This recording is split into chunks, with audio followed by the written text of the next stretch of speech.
According to the American Diabetes Association, 23.6 million people in the U.S.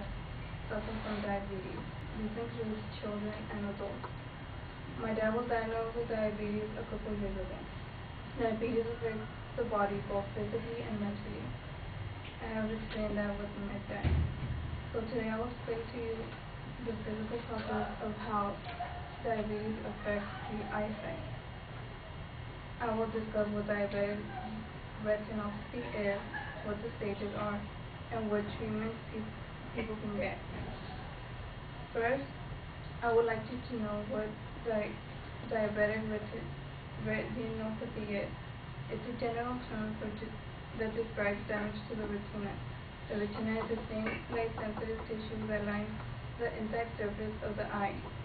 Diabetic retinopathy occurs when there is damage to small blood vessels that nourish tissue and nerve cells in the retina.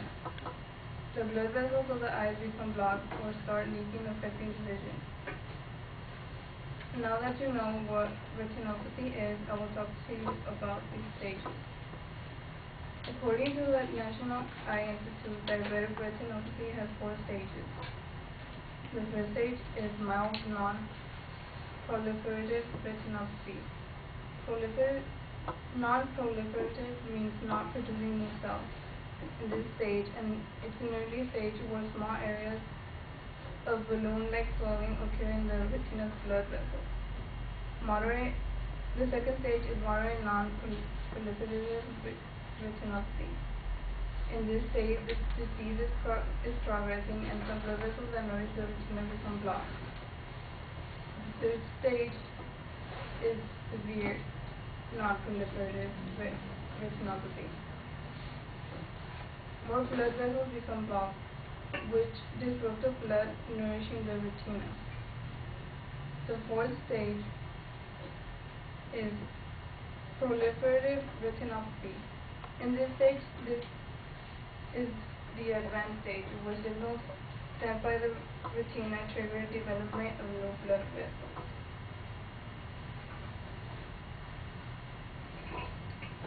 As you can see, that's a normal eye.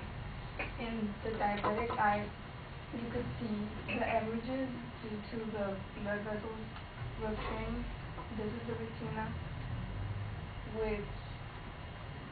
which is scarred after the new blood vessels.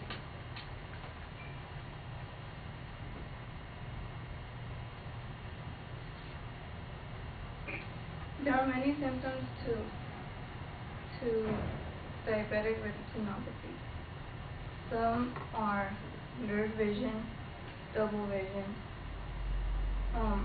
flashing lights, and then the eye gets a veil or cloud, or streaks of red in the eye, which are visible.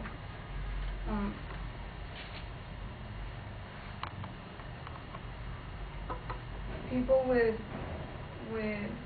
retinopathy also tend to see spots without being there, and this is due to the bleeding happening inside the eye. People become blind or have permanent blank spots.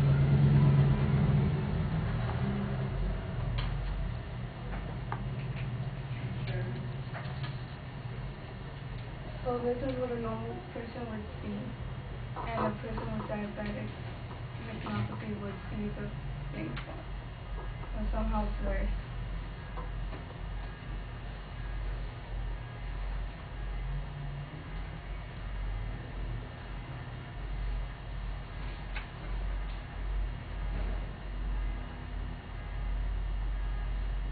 There are many treatments for this disease, but the main one is laser surgery.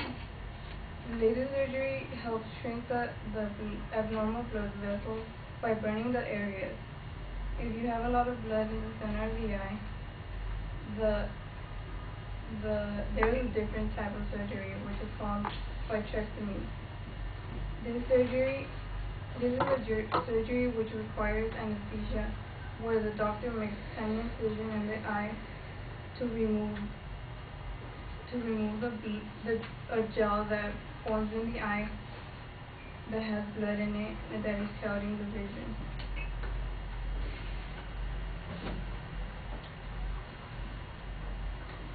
So basically the laser will scar out the bleeding by burning it, and after time that it has scarred, you will go back so the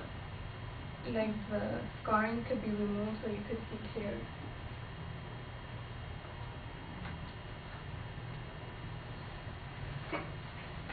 So I have explained what retinopathy is, the stages, symptoms, and some treatments of diabetic retinopathy. It is unexpected and dangerous to vision. If you are diagnosed, don't wait till something is wrong with your vision to go to a doctor, or there will be serious consequences. Thank you.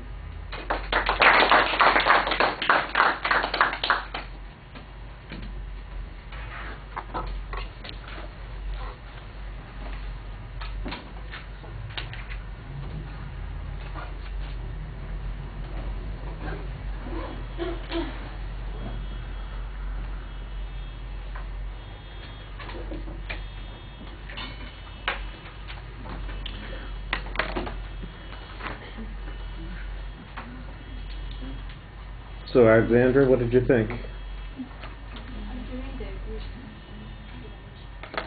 Say again?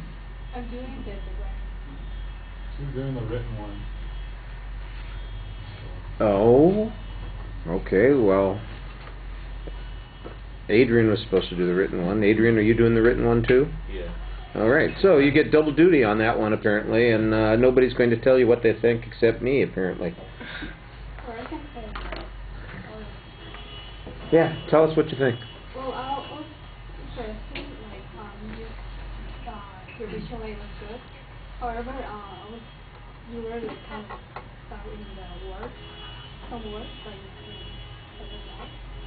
And then overall was good, interesting, and chronological, as you said in the description. All right. I like the statistic and the story that you have at the beginning that gives us a personal relationship to that.